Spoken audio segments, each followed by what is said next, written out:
In this episode, I share about my disillusionment with corporate HR and the drivers that saw me move to Cambodia. I share the loves, laughs and learnings from expat life and the impact my change in perspective has had on my approach to HR. Welcome to Reimagining HR with Trina Sunday, the rule-breaking podcast where we challenge our thinking and our current people practices.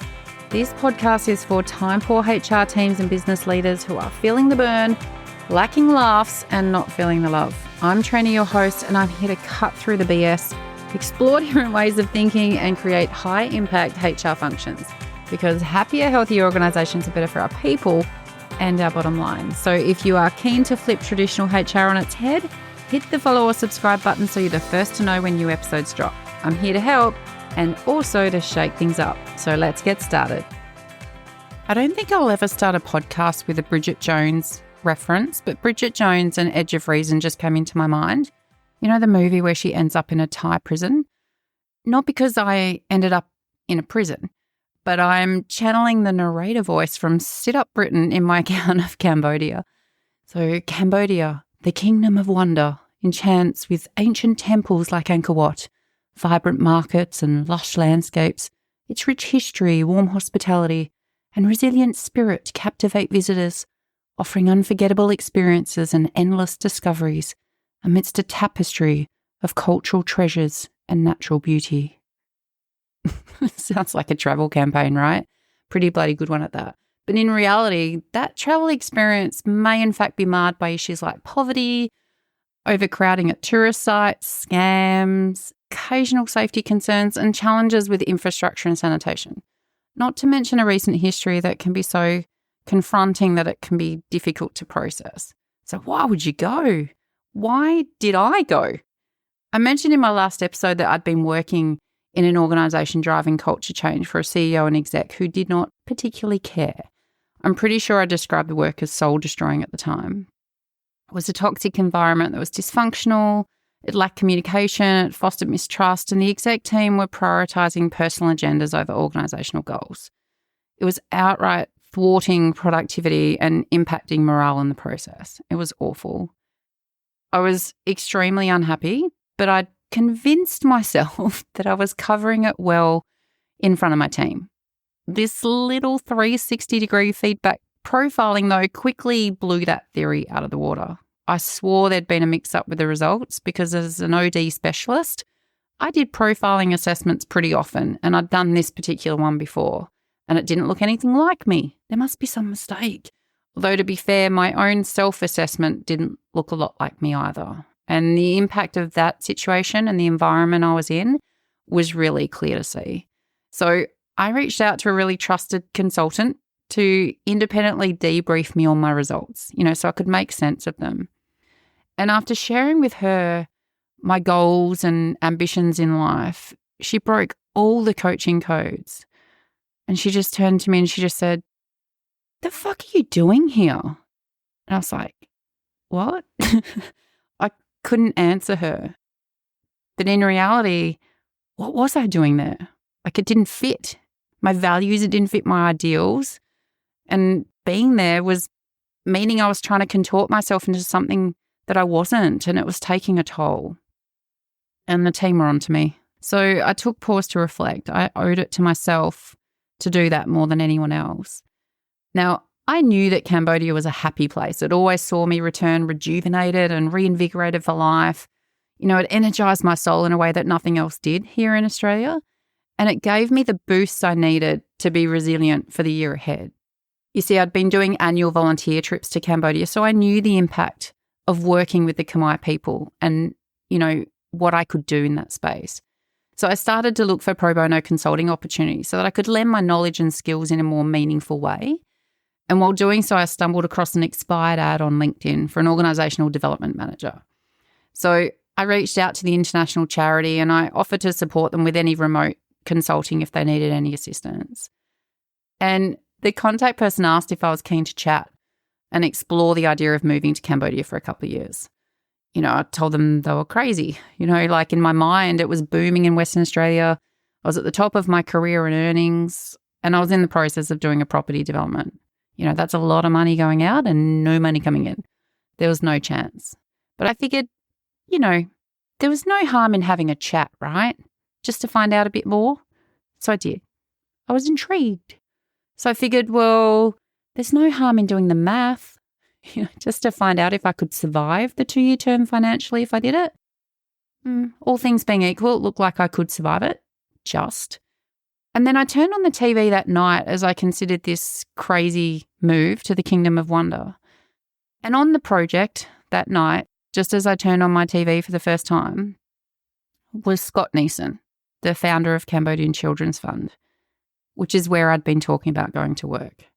He was the Aussie Hollywood executive who'd left his career to rescue children from poverty and exploitation.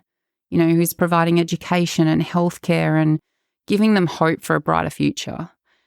It was the epitome of serendipity. Oh, great rhyme. But the next night, I spoke to my potential boss, Scott Neeson, and the day after that, I resigned. And then a few days later, I told my parents.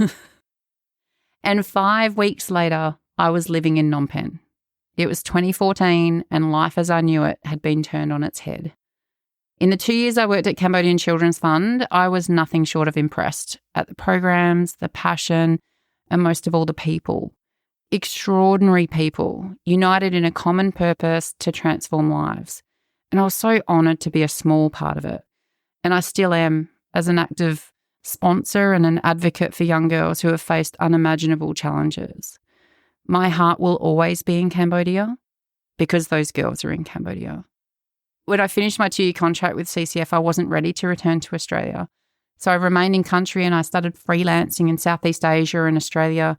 Cambodia was a cheap base, flights were economical, I welcomed the travel and the diversity of cultural and organisational experiences. I'd built a super bland and corporate brand back then, trading as 4C Asia Pacific. The 4C stood for, see if I can remember, consulting, coaching, capability, and collaboration.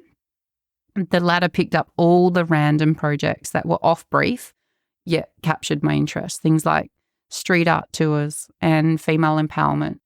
My first board role actually was with the first all-female contemporary dance company in Cambodia called New Cambodian Artists. And they address social and political issues. They push the boundaries of what it means to be a woman in Cambodia and as artists.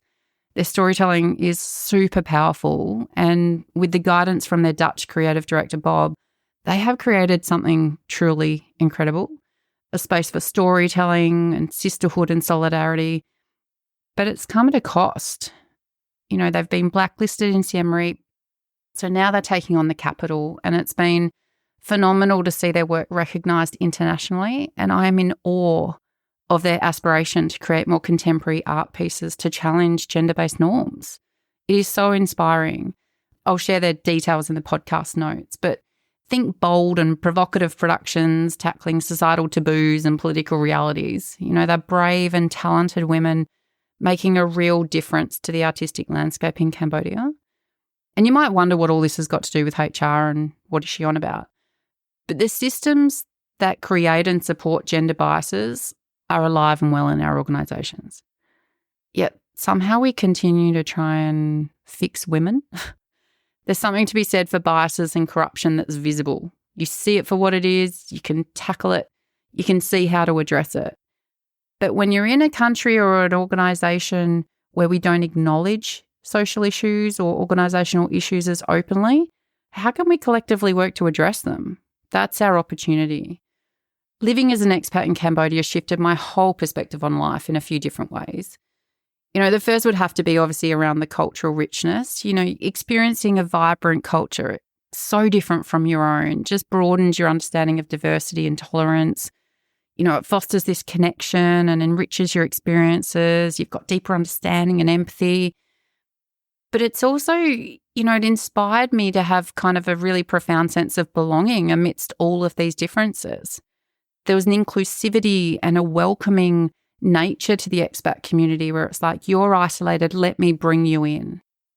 And it categorically changed the way that I looked at workplace culture and the missed opportunities in Australia, especially to experience and celebrate Indigenous culture.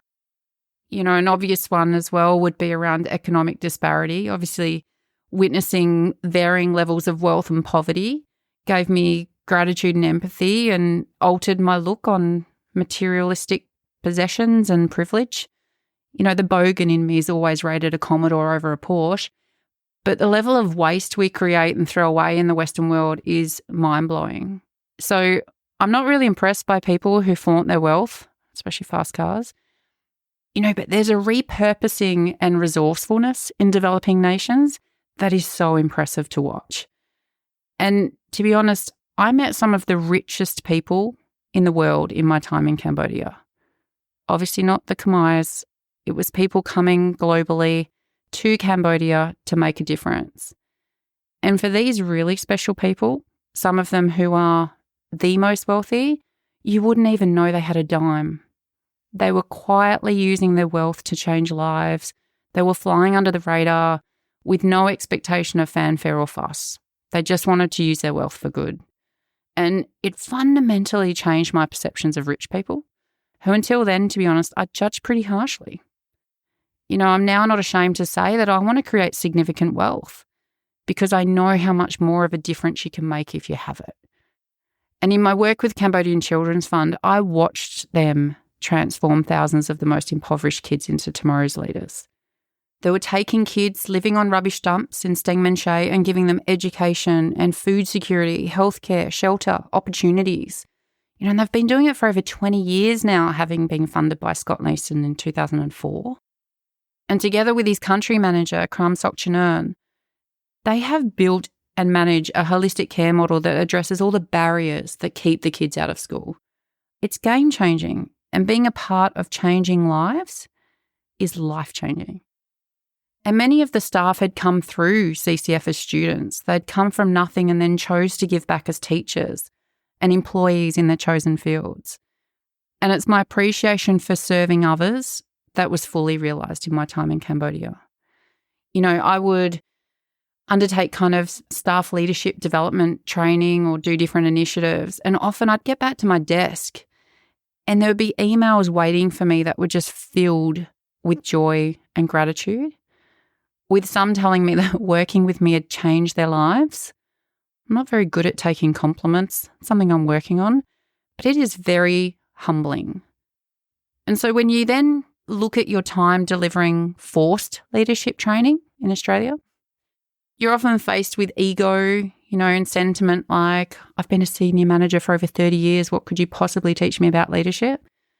Well, some emotional intelligence would be a good start. But you can see how the Cambodian experience for me was steeped in joy and happiness because there is a thirst for learning and growth in Cambodia that I've never seen before. So my ability to make a real and sustainable difference was visible from the get-go. And a warning for anyone interested in joining one of my Cambodia leadership experiences, prepare to be sucked in. You'll be absolutely sucked in. It is life-changing. Or your money back. But one of the biggest perspective changes is really also around resilience and optimism. Observing the resilience and positivity of Cambodian people in the face of challenges inspires a newfound appreciation for life's simple joys and the power of perseverance. Despite scarce healthcare and pervasive mental health stigma, Cambodian people exhibit remarkable optimism and resilience, and it's rooted in the history of overcoming adversity. Their strong communal bonds and cultural resilience, it empowers them to endure and persevere through challenges. The Khmer Rouge and the genocide in Cambodia was in my lifetime, It was 1975 to 79. And, it led to mass killings and forced labour and societal collapse, millions of deaths. They targeted intellectuals, ethnic minorities, religious groups, creative thinkers and artists of all kinds, and anyone perceived to be enemies of the regime. Women, children, specifically targeted to eliminate perceived threats and to help them reshape society according to their radical ideology. And there's not one Cambodian I have met in the 15 years that I've been travelling there that hasn't experienced direct family loss. And the devastating loss of life significantly reduced the population's median age, and it decimated an entire generation. Entire generations. When I lived in Cambodia, 60% of the population was under 25 years old. Today in 2024, I think the median age is about 27. Think about what that means in Khmer organisations for a minute. Professionals who were alive in the late 70s were unlikely to have survived, unless they're part of the regime. So professionals in the country now would have been born since that time. They would be in their mid-40s at best, like me, noting that the bulk of the population's in their 20s. And I don't know about you, but I learned a lot from those older than me in all of the organisations where I've worked, even if that's what not to do. Imagine going through your career with nobody to learn from, nobody to look up to, just books, your studies, the internet. It's why professionals in Cambodia have such a genuine appetite for mentorship and guidance, because they don't inherently have it available to them. Who knew that having crusty old leaders was a privilege? And I'm more acutely aware of my white privilege now than I've ever been. So, you can keep your fancy cars and your misery. The happiest and the most generous people I've met are those who have got the least, yet they know what's the most important. And that's namely relationships and connection to community. And I know how powerful being a part of the Cambodian, the Khmer community can be. And Reimagine HR is here for it. Michelle Obama was in Cambodia in the time that I was there to support the Let Girls Learn initiative. And, she said, choose people who lift you up. And Khmer people had a way of lifting me up like no other. And that's what I want to do for my HR colleagues who might feel like they're drowning under the weight of workload and expectation. Us HR professionals deserve to be happy too, And the happier and more valued we feel, the more influential and impactful that we become. True story. I know now that happiness is a competitive advantage. There are key aspects of that flow into my work on employee engagement, both as a concept and a metric in our organisations.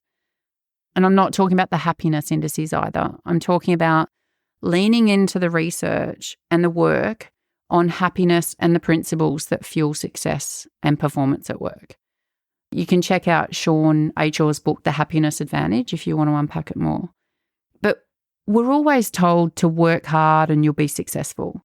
And if you're more successful, that you'll be happy, right? Well, recent research in positive psychology has it the other way around. Happiness fuels success, not the other way around. Happiness fuels performance. Happiness fuels success. So now that I've found the sweet spot and I'm happy in the work that I do, success has followed. And that's what I'm seeing happen with the people that I'm working with, especially my coaching clients. And if you do happen to be a leader in your field that's looking to get inspired and give back, then the Cambodia Leadership Experience will be a game changer for your career and your soul. So you can contact us via the website if you want to learn more. In my next episode, I return to Australia with a partner, a pregnancy, and a renewed passion for doing HR differently. But it didn't go quite as I expected. Turned out there hadn't been much evolution in HR in the 4 to 5 years I was away. Imagine that. Thanks for tuning in and leaning in to this week's episode as we look to reimagine how we show up for our people, organisations and community. Reach out to us via our website at reimaginehr.com.au with your HR horror stories or suggestions of people you'd love to hear from or topics you want to explore. It's all about people, purpose and impact, and we are here for all of it. Until next time, take care, team.